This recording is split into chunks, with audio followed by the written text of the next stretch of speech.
Iron legs. ఈ కథను రచించిన వారు శ్రీమతి పొత్తూరి విజయలక్ష్మి గారు.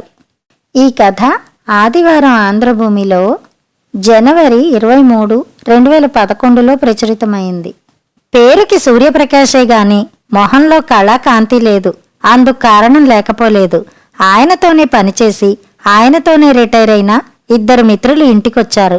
అలా పాత స్నేహితులు ఎవరైనా వస్తే సాధారణంగా సంతోషం కలుగుతుంది ఎవరికైనా. సూర్యప్రకాష్కి మాత్రం కడుపులోంచి తన్నుకొస్తోంది దుఃఖం.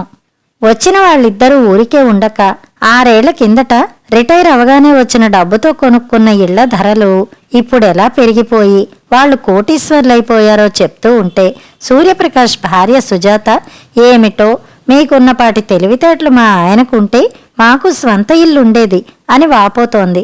సూర్యప్రకాష్ వదినగారు సుందరమ్మగారు, ఆవిడేమో ఏమిటో కర్మ, తాగి తందనాలాడా, గుర్రపందాలకి వెళ్ళాడా, మరి అదేమిటో డబ్బంతా కర్పూరంలా కరిగిపోయింది. ఏమిటో మేధకుడు మా మరిది, లోకజ్ఞానం బొత్తిగా లేదు అంది. అదంతా చూస్తుంటే ఓ లోడెడ్ రివాల్వర్ తెచ్చి 4 గుళ్లతో వాళ్ళు 4గురిని కాల్చి పారేసి మిగిలిన 2 గుళ్లతో తాను ఆత్మహత్య చేసేసుకోవాలన్నంత ఆవేశం వచ్చేస్తోంది సూర్యప్రకాష్కి.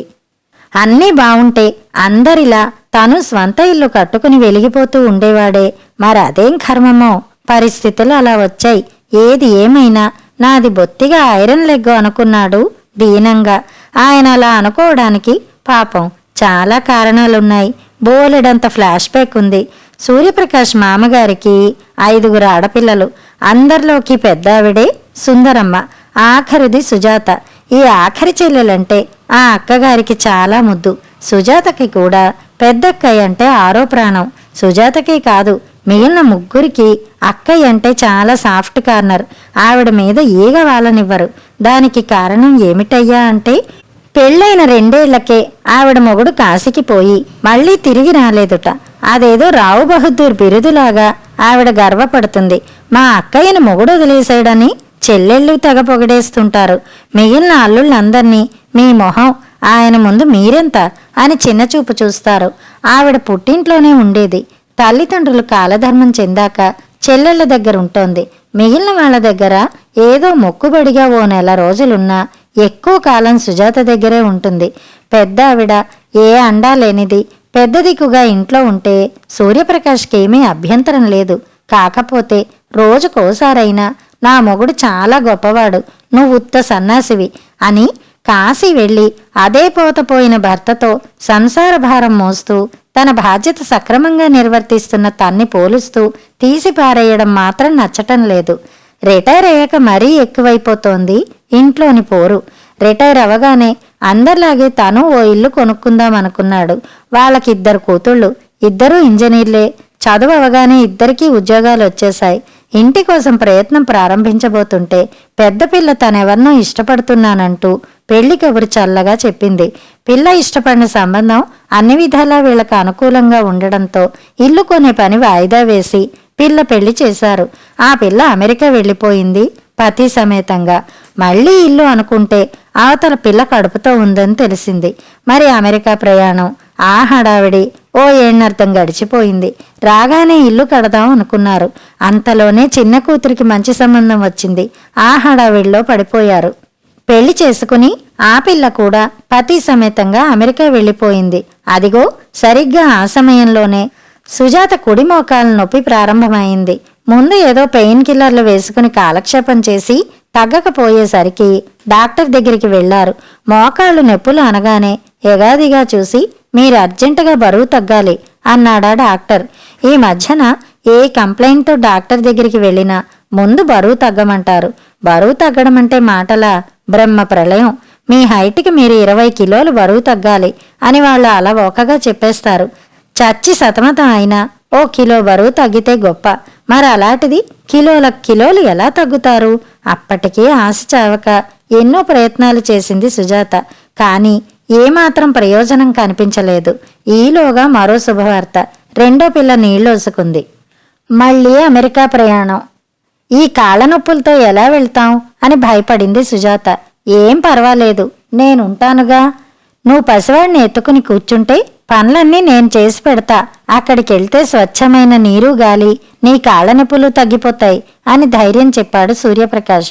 అమెరికాలో నీరు గాలి స్వచ్ఛంగానే ఉంటుంది, కానీ ఆవిడ కాళ్ళ నొప్పులు తగ్గలేదు సరికదా. ఆయనకి మొదలయ్యాయి మోకాళ్ళ నొప్పులు. అక్కడ వైద్యం అంటే మాటలు కాదు కాబట్టి ఉపశమనానికి మందులు వేసుకుంటూ రోజులు వెళ్లదీసి తిరిగి వచ్చేశారు. వచ్చి రాగానే ప్రయాణ బడలికి కూడా తీరకుండానే డాక్టర్ దగ్గరికి వెళ్లారు. బరువు తగ్గండి అన్నాడాయన యథాప్రకారంగా. మా వల్ల కాదు, వేరే మార్గం ఏదైనా చూడండి అన్నారు ఇద్దరు. అయితే ఆపరేషన్ ఒక్కటే మార్గం అన్నాడు. ఆపరేషన్ అంటే భయం వేసింది ఇద్దరికి.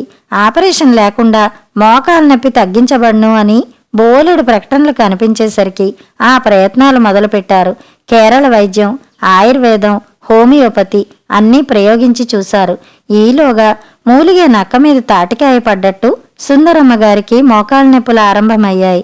వీళ్లు వేసుకుంటున్న మందులే ఆవిడ వాడడం మొదలుపెట్టింది. అయినా గుణం కనిపించలేదు. ఇంట్లో పరిస్థితి దయనీయంగా మారింది. ఇంట్లో ఉన్నవాళ్లు ముగ్గురు వాకర్ సాయంతో నడవడం ఇక లాభం లేదు, ఆపరేషన్ చేయించుకోవలసిందే అనుకున్నారు. ఏం పర్వాలేదు, ఈ రోజుల్లో ఆపరేషన్లు అవలీలగా చేయించేసుకుంటున్నారు, ప్రాణభయం ఏం లేదు అని ఒకరికొకరు ధైర్యం చెప్పుకున్నారు. తీరా ఆపరేషన్ వివరాలన్నీ కనుక్కునేసరికి ప్రాణభయం కాస్త పైకి ఎగిరిపోయింది. దీన్ని మించిన భయం భూతంలా భయపెట్టసాగింది. అదేం అల్లాటప్ప ఆపరేషన్ కాదు, బోలెడంత ఖర్చవుతుందిట, లక్షల్లోనే. అందులోనూ 1, 2 కాదు, 6 కాళ్ళు. అన్నిటికీ ఆపరేషన్లంటే మాటలా? వాళ్ళకేడుపొక్కటే తక్కువ. పెంకుల్లా మాడిపోయిన మొహాలు చూసి జాలిపడ్డాడా డాక్టరు. మీరు అనవసరంగా కంగారు పడిపోకండి, ముగ్గురు ఆపరేషన్ చేయించుకోవాలని చెప్పానే గాని ఒకేసారి అన్ని కాళ్ళకి చేయించుకోమని చెప్పలేదుగా. అసలైనా ఒక మనిషికి 2 కాళ్ళకి ఒకేసారి చెయ్యరు ఎవరూనూ. ముందు ఓ కాలుకి చేసి పూర్తిగా కోలుకున్నాక అప్పుడు 2వ కాలుకి చేస్తారు. మీ ఇంట్లో మీదంతా హోల్సేల్ వ్యవహారం కాబట్టి పరిస్థితి తీవ్రతను బట్టి ముందుగా ఎవరికి ఏ కాలుకి ఆపరేషన్ చెయ్యాలో నిర్ణయిస్తాం అన్నాడు డాక్టర్. అలాగే టెస్టులన్నీ చేశారు. ముందుగా సూర్యప్రకాష్ కుడికాలితో శ్రీకారం చుట్టాలని నిర్ణయించారు. తర్వాత సుజాత కుడికాలికి, ఆ తర్వాత సుజాతకే ఎడమకాలికి, తర్వాత సూర్యప్రకాష్ ఎడమకాలికి, అటు పిమ్మట సుందరమ్మ గారి ఎడమకాలికి చేయించాలని ప్రయారిటీ ప్రకారం ఆపరేషన్ల జాబితా వివరించాడు. సుందరమ్మ గారి కుడికాలి విషయం ప్రస్తుతానికి పక్కన పెడదాం, అప్పటి పరిస్థితిని బట్టి ఏం చెయ్యాలో నిర్ణయించుకుందాం అన్నాడు డాక్టర్. హాస్పిటల్ నుంచి ఇంటికొచ్చి సుజాతతో ఆ మాటే అంటే చాలా నొచ్చుకుంది. అదేమిటండి, పెద్దది అక్కయ్యని ఆఖరిని పెట్టి ముందు మనం ఆపరేషన్లు చేయించుకుంటే ఏం మర్యాదగా ఉంటుంది? ఆవిడ మనసు కష్టపెట్టుకోదు. అసలే పాపం మా బావగారు కాశీ వెళ్ళి తిరిగి రాలేదు కదా అంది. దానికి దీనికి ఏమిటి సంబంధం? డాక్టర్ చెప్పిన మాట నేను చెప్తున్నాను అని విసుక్కున్నాడు సూర్యప్రకాష్. విషయం తెలుసుకుని చాలా రాద్ధాంతం చేసింది సుందరమ్మ. ఆ మహానుభావుడే కాశీ వెళ్ళి తిరిగి వచ్చి ఉంటే నన్ను ఇలా ఎందుకు తేలిక చేస్తారు ఎవరైనా? ఆయనే ఉండుంటే చక్కగా కాళ్ళకి చేతులకి కూడా ఆపరేషన్లు చేయించేవారు అందరికంటే ముందుగానే. ఆయన లేకపోబట్టి అందరూ 2 కాళ్ళకి ఆపరేషన్ చేయించుకుని అప్పుడు తీరిగ్గా కొసరు వేసినట్లు నాకు ఓ కాలికి చేయిస్తారా అని దెబ్బలాడింది. మీరేం చేయించక్కర్లేదు, నాకు బోలెడంత బలగం ఉంది. అటు అత్తారి వైపు ఉన్నారు, ఇటు ధర్మరాజుకి తమ్ముళ్లలాగా నాకు 4 చెల్లెళ్ళు ఉన్నారు. వాళ్లంతా పూనుకుంటే ఎంతసేపు? అవలీలగా అయిపోతుంది ఆపరేషను అని సాధించింది. అందరికీ ఫోన్లు చేసి మాట్లాడింది. ఆవిడ మాట నిజమే, అందరూ ఎవరికి తోచిన సాయం వాళ్ళు చేస్తాం అన్నారు. నీ పేరన్న మా ఊరి ఆంజనేయస్వామి ఆలయంలో ఆకుపూజ చేయిస్తాను అన్నాడు ఒక మరిది. ఆపరేషన్ వేల్టికి మా ఆవిడ్ని సాయం పంపిస్తాను, కాకపోతే దానికి 1,00,000 రోగాలు కూర్చోబెట్టి చెయ్యాలి, మాట సాయంగా ఉంటుంది అన్నాడు మరో మరిది. ఒక చెల్లెలు హాస్పిటల్లో ఉన్నన్ని రోజులు క్యారేజీ పంపిస్తానంది. ఇంకో చెల్లెలు ఆపరేషన్ వేల్టికి ఓ 500 పంపిస్తా, బ్రెడ్ కొబ్బరి నీళ్లు కొనుక్కుందువుగాని అంది. ఇంకో చెల్లెలేమో హాస్పిటల్కి వచ్చి తోడుగా ఉంటానంది. నేను చెప్పలేదా నాకందరూ సాయం చేస్తారని అంది సుందరమ్మ. నవ్వాలో ఏడవాలో అర్థం కాలేదు సూర్యప్రకాష్కి. ఈసారికి ఈ సాధింపులకి లొంగిపోకూడదు, నేనే ముందర ఆపరేషన్ చేయించుకుంటా అని గట్టిగా నిర్ణయించుకున్నాడు. కానీ పరిస్థితులు తారుమారయ్యాయి. ముందర సుందరమ్మకి, సుజాతకి ఆపరేషన్లు చేయించాల్సి వచ్చింది. కారణం ఏమిటంటే అమెరికాలో ఉన్న పెద్ద కూతురు మళ్లీ కడుపుతో ఉంది. ఈసారి కవలపిల్లలు. ఈ పరిస్థితుల్లో నాన్నగారిని తీసుకుని అమ్మ వస్తే లాభం లేదు. అమ్మ వస్తే ఇద్దరూ కలిసి చెరో పని చేసుకుంటారు అంది ఆ అమ్మాయి. దాంతో సూర్యప్రకాష్ కూడా లొంగి రాక తప్పలేదు. ముందు సుజాత కుడికాలికి, సుందరమ్మగారి ఎడమకాలికి, ఆ తర్వాత సుజాత ఎడమకాలికి ఆపరేషన్లు చేయించి వాళ్ళని అమెరికా పంపిస్తే ఆ తర్వాత నా విషయం ఆలోచించవచ్చు అనుకున్నాడు. సుందరమ్మగారు మరిదిని బాగానే దెప్పిపొడిచింది. మా బాగా అయింది. నీ తిక్క కుదిర్చాడా దేవుడు. నన్ను పక్కన పెట్టి టింగు రంగామని 2 కాళ్ళు ఆపరేషన్ చేయించుకుందాం అనుకున్నావు కదా. ఏది ఏమైనా నీకింత స్వార్థం పనికిరాదయ్యా ప్రకాశు. మా ఆయనకి ఇలాంటి బుద్ధులు లేవు. ఏమిటో అర్ధాంతరంగా కాశీకి పోయి తిరిగి రాలేదు గాని ఉండుంటే తోడళ్ళుళ్ళందర్నీ దారికి తెచ్చి ఉండేవారు అంది. ఏం చెయ్యలేక తలంచుకుని నా కర్మ అనుకున్నాడు సూర్యప్రకాష్. సుజాతకి మెడికల్ ఇన్సూరెన్స్ ఉంది. సుందరమ్మ గారికి మాత్రం డబ్బు పెట్టాలి. కాస్త చవగ్గా చేసే చోట చేయించేద్దామనుకున్నాడు. దానికి గోల పెట్టింది. నీ భార్యకి 5 స్టార్ హోటల్లా ఉండే మంచి హాస్పిటల్లో ఆపరేషన్ చేయించి నాకు గొడ్లసావిడిలా ఉండే మామూలు హాస్పిటల్లో చేయించేసి చేతులు దులుపుకుందాం అనుకుంటున్నావేమో. ఆ పప్పులేం ఉడకవు అంది పెద్ద గొంతేసుకుని. అవునండి, నేనో దగ్గర అక్కయ్యో దగ్గర ఎందుకు, బావుండదు అలా చేస్తే. ఇద్దరికీ ఒకే దగ్గర చేయించండి అంది సుజాత కూడా. సరే ఏం చేస్తాను, నా కర్మ అనుకుని ఇద్దరిని హాస్పిటల్లోకి తీసుకెళ్లాడు మంచి రోజు చూసుకుని. తీరా అప్లికేషన్ ఫారాలు నింపుతూ ఉంటే ఓ భయంకరమైన విషయం బయటపడింది. ఇన్సూరెన్స్ క్లెయిమ్ రిజెక్ట్ చేస్తున్నారట. ఈ గొడవల్లో పడి మెడికల్ ఇన్సూరెన్స్ ప్రీమియం కట్టి రెన్యూ చేయించుకోలేదట. నిన్నటితో గడువు ముగిసిందన్నారు. వెంటనే ఆ కంపెనీ వాళ్ళకి ఫోన్ చేసి బతిమలాడాడు. కానీ వాళ్ళు చేతులెత్తేశారు. హాస్పిటల్ వాళ్ళు చిరాకు పడ్డారు. మీకోసం రూమ్ బుక్ చేశాం, థియేటర్ బుక్ చేశాం, డాక్టర్లందర్నీ ఫిక్స్ చేశాం అని గొడవ. కుక్కతో ఒక పుచ్చుకుని గోదావరి ఈదినట్లు ఉంది వ్యవహారం. ఇప్పుడేం చెయ్యాలి మేము? అవతలేమో అమెరికా ప్రయాణం సరిగ్గా సమయానికి లేకుండా ఆయనేమో కాశీకి పోయారు. ఆయనుంటే ఇంతదాకా రానే రాదు అని లాబీలో కూర్చున్న వాళ్ళందరూ వినేలాగా అరుస్తోంది సుందరమ్మ.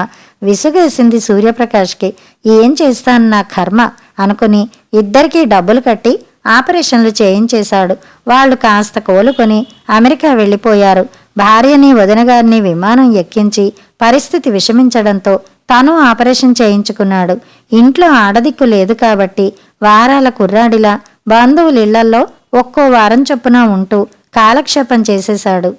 వాళ్ళు అమెరికా నుంచి వచ్చేలోగానే ఈయనకి 2 కాళ్ళకి ఆపరేషన్లు అయిపోయాయి. చక్కగా నడుచుకుంటూ వెళ్ళాడు విమానాశ్రయానికి. పాపం సుజాత కర్ర పుచ్చుకొని దాని సాయంతో నడుస్తూ విమానం దిగింది. ఆపరేషన్ అయిన కాలు బానే ఉంది గాని 2వ కాలు నా ప్రాణాలు తోడేస్తోంది. దానికి తోడు అక్కడ చాకిరి. మీకే పూలరంగడిలాగా 2 కాళ్ళ ఆపరేషను చేయించుకుని దర్జాగా ఉన్నారు. నాకు 2వ కాలికి చేయించెయ్యండి సర్జరీ. ఇట్నుంచి ఇటే పోదాం అని భోరున ఏడ్చింది. ఇట్నుంచి ఇటే ఎలా వెళ్తాం, ముందు ఇంటికి వెడదాం అని ఓదార్చి తీసుకొచ్చాడు. ఆ తర్వాత వీలైనంత త్వరగా ఆవిడికి మోకాలు సర్జరీ చేయించేశాడు. అందరి ఆరోగ్యాలు బాగుపడ్డాయి. హమ్మయ్య, ఇంక స్వంత ఇల్లు అమర్చుకుందాం అంది సుజాత. ఆయనకి కడుపులోంచి దుఃఖం తన్నుకొచ్చింది. నీకేమైనా బుద్ధి ఉందిటే? 2 ఆడపిల్లలకి పెళ్లిళ్ళు, ట్రిప్పుకి 2 చొప్పున 3 సార్లు స్వంత ఖర్చులతో అమెరికా ప్రయాణం, 3 మనుషులకు కలిపి 5 మోకాళ్ల ఆపరేషన్లు. ఇవన్నీ అయ్యాక నా దగ్గర ఏం మిగిలింది బూడిద? నాకొచ్చే పెన్షన్ డబ్బుతో జీవితం వెళ్ళమారితే చాలు దేవుడా అని నేను అఘోరిస్తుంటే ఇంకా స్వంత ఇల్లు కూడా కావాలా నీకు అని విసుక్కున్నాడు. అదేమిటది? స్వంత ఇల్లు లేకపోతే ఎట్లాగండి? మన ఇద్దరమే అయితే ఏదో సర్దుకుపోయేవాళ్ళం. అక్కయ్య కూడా ఉంది కదా పాపం, ఎక్కడుంటాం అంది. అద్దె ఇంట్లో ఉందాం, అదీ కాకపోతే చెట్టు కింద ఉందాం అని విసుక్కున్నాడు. ఏం చేస్తావు, నీ మొహాన ఆ అదృష్టం లేదు. పూజ కొద్దీ పురుషుడు, దానం కొద్దీ బిడ్డలు అని ఊరికే అన్నారా అంది సుందరమ్మ. స్వంత ఇల్లు లేకపోతే పీడా పోయింది అని ఆయన తేలిగ్గానే కొట్టిపారేశాడు గాని సమాజం అంత లైట్గా తీసుకోలేదు. అయ్యో పాపం, స్వంతిల్లు లేదా? ఈ రోజుల్లో 25 ఏళ్లు నిండని కుర్రాళ్లే ఎడాపెడా కొనేస్తున్నారు ఇల్లు. మరి మీకా మాత్రం తెలివితేటలు లేవా అని సాధిస్తున్నారు. ఇప్పుడు సరే, ఇంకా వయసు మీద పడ్డాక మీకెవరూ ఇల్లు అద్దెకివ్వరు అని భయపెడుతున్నారు. బయట వాళ్ళ విషయం అలా ఉంటే ఇంట్లోని పోరు ఉండనే ఉంది. అందరూ నేరస్తుణ్ణి చూసినట్టు చూస్తుంటే పంచాగ్ని మధ్యన ఉన్నట్టుగా ఉంది ఆయనకి. నలుగురిలోకి వెళ్లాలంటే ప్రాణాంతకంగా ఉంది. ఎవరైనా ఇంటికి వస్తే పై ప్రాణాలు పైనే పోతున్నాయి. ఏమిటో నా కర్మ నాది. ఐరన్ లెగ్గు ఒకటేం కర్మ, 2 ఐరన్ లెగ్సే అనుకున్నాడు దీనంగా. కథ సమాప్తం.